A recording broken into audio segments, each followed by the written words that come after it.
वीरगढ़ महल का माहौल उस पल पूरी तरह बदल चुका था।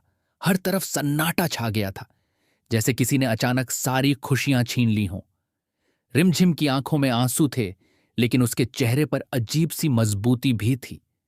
उसने अपनी मौसी का हाथ कसकर पकड़ रखा था, जैसे वह किसी भी हाल में उन्हें अकेला नहीं छोड़ने वाली।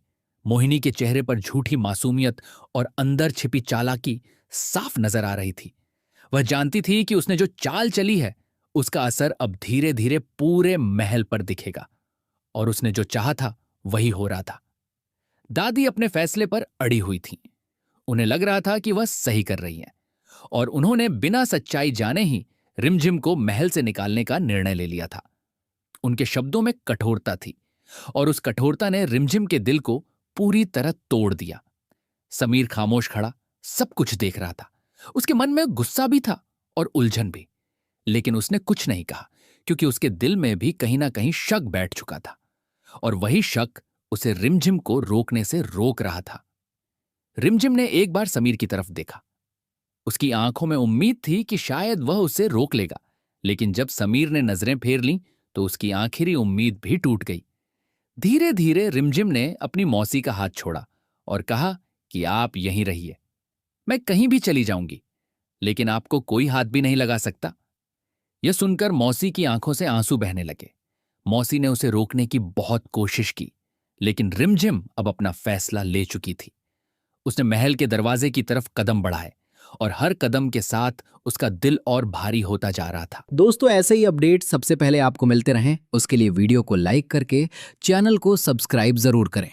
अगर आप सभी रिमझिम से प्यार करते हैं तो कमेंट में आई लव यू रिमझिम जरूर लिखें।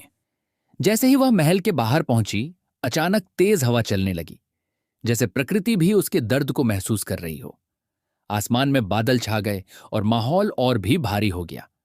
उधर महल के अंदर मोहिनी अपनी जीत पर मुस्कुरा रही थी। उसे लग रहा था कि अब उसने अपने रास्ते की सबसे बड़ी रुकावट हटा दी है, लेकिन उसे यह नहीं पता था कि यही उसका सबसे बड़ा भ्रम है। समीर अपने कमरे में चला गया और अकेले बैठ गया। उसके दिमाग में बार बार रिमझिम का चेहरा आ रहा था, और उसे महसूस हो रहा था कि कहीं उसने बहुत बड़ी गलती तो नहीं कर दी। दादी भी अब थोड़ी बेचैन होने लगी थी। उन्हें लग रहा था कि शायद उन्होंने जल्दबाजी में फैसला ले लिया, लेकिन अब वह अपने फैसले को बदल नहीं पा रही थी। उधर रिमझिम अकेली सड़क पर चल रही थी। उसके पास ना कोई ठिकाना था, ना कोई सहारा, लेकिन उसके दिल में एक आग जल रही थी। अब वह खुद को साबित करके ही रहेगी।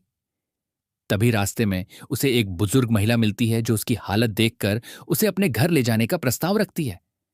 रिमझिम पहले तो हिचकिचाती है, लेकिन फिर मजबूरी में उनके साथ चली जाती है। महल में रात होते ही अजीब सी बेचैनी फैल जाती है।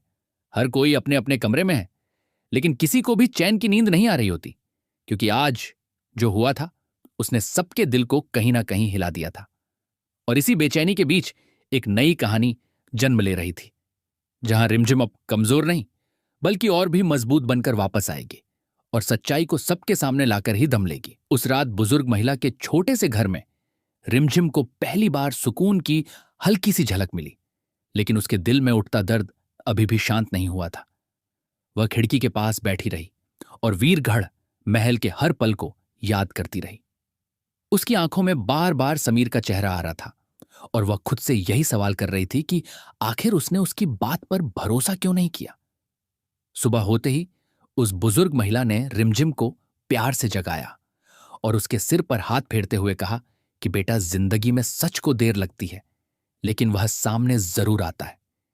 यह बात सुनकर रिमझिम के अंदर एक नई हिम्मत जाग उठी। उसने तय कर लिया कि वह अब रोएगी नहीं, बल्कि खुद को मजबूत बनाएगी और सच्चाई को सबके सामने लाकर रहेगी। उधर वीरगढ़ महल में माहौल अब भी भारी था। समीर पूरी रात सो नहीं पाया था। उसके मन में बार बार वही पल घूम रहा था, जब रिमझिम ने उसकी तरफ उम्मीद भरी नजरों से देखा था और उसने नजरें फेर ली थीं। यह सोचकर उसका दिल बार बार उसे कचोट रहा था। मोहिनी अब भी अपने खेल में लगी हुई थी।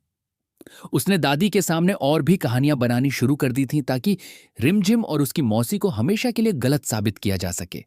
और दादी भी धीरे धीरे उसकी बातों में आती जा रही थी। लेकिन उसी बीच महल के एक पुराने नौकर ने कुछ ऐसा देख लिया जो पूरे खेल को बदल सकता था।